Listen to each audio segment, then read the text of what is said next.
the Storm Team 8 Tracking Center. This is a winter weather alert.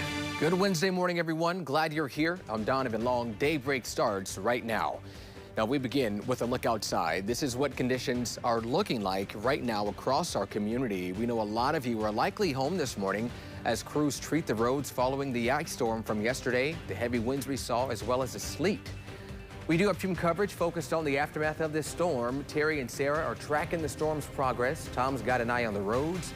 And Teresa is live in Kalamazoo County, where thousands of people are waking up without power. We begin, though, with Terry DeBoer in the tracking center. Terry, what are we seeing right now? When can we see improvements as well? Well, from a precipitation standpoint, we're already starting to see some improvements, so that's good news. You can see looking out over downtown Grand Rapids that the precipitation is really basically winding down now. Some fog starting to form now in and around the Kalamazoo area. There's just a lot of low-level moisture out there, but of course, remember, so many of those surfaces in Kalamazoo County are coated with a very thick layer of ice. Precipitation standpoint, that freezing rain combination and snow is continuing to lift off to the northeast.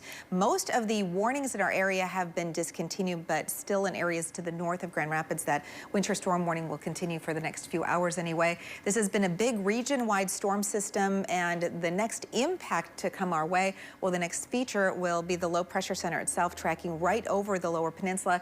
Warm front lifting in as well will give us some briefly warmer temperatures. In fact, readings should make it up to around the 40-degree mark here late morning into the early afternoon. Seeing 40 now in Holland, 30 in Allegan, 33 in Kalamazoo and South Haven, and then most areas still looking at readings only in the 20s with that prevailing easterly wind sustained this morning at about 5 to 15 miles per hour. So as we look at the next 24 hours, you'll certainly notice that the precipitation comes to an end, temperatures will be warming up, and the winds will be ramping up as well, and that could create some additional power outage concerns as that coating of ice has really added a lot of weight to those branches and power lines, and so it's not going to take a whole lot of additional wind if anything is compromised or weakened already for some of those to come down. In the meantime, as you can see, that winter storm warning, Oceana, Newaygo, Mecosta counties and points off to the north, that until 1 o'clock this afternoon. So some impressive images coming in from this system, and totals meteorologist Sarah Flynn has that part of the story. Yeah, a lot of viewer photos of excellent depiction of what freezing rain can really do. This one sent in from Amanda. You can see really that rain just trickling down kind of the side of her house here, and all the icicles forming from it. A lot of things as you're stepping out the door this morning are coated in that thin layer of ice, including your vehicle. Could be a little bit difficult to open those windows, doors, or even get in your car, so something to just take note of. And with that, we talked about how you only need a little bit of ice to cause those power outages or damage. This is down in Portage, where about a half of an inch of ice was reported, and that can take down trees. It is a lot more weight than we expect. I know a lot of branches coming down across the area there as well. As we take a look at some of those reports across the board, it was a little bit challenging. I know even for myself yesterday, I watched the transition from sleet to freezing rain and back and forth. Most of Kent County actually saw primarily sleet up until this morning.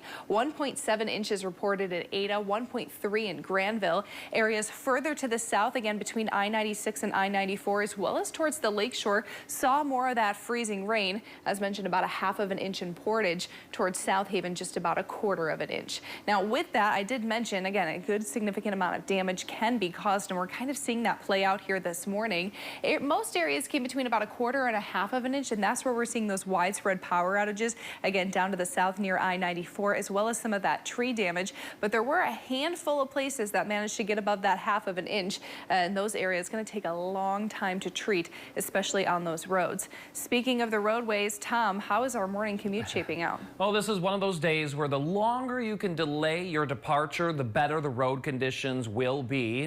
So obviously they are not in the best shape that we would like to see. But the good news is so far it seems to be that a lot of people are not heading out the door just yet. And so we are not having massive traffic problems. Taking a look right now up and down the lakeshore from South Haven to Muskegon, we are crash-free. That is the case across the I-94 corridor as well. And then as we take a look at at the 131 corridor from Kalamazoo through the Plainwell area into Wayland and then up into the Grand Rapids region, we're doing okay. This is a crash along Alpine, not causing a big problem so far for drivers. Notice, though, that we do have a lot of yellow on our map, meaning drivers are just not driving at those posted speed limits. So if you do have to head out the door, keep in mind that it will take you longer to get to your destination. Here's a live look, US 131 at Hall Street, and you can see some lanes clear, not all lanes clear so far, and notice drivers definitely not going that full speed. So just use caution if you have to head out because roads are slippery. I'll have another update for you in about 15 minutes. Donovan?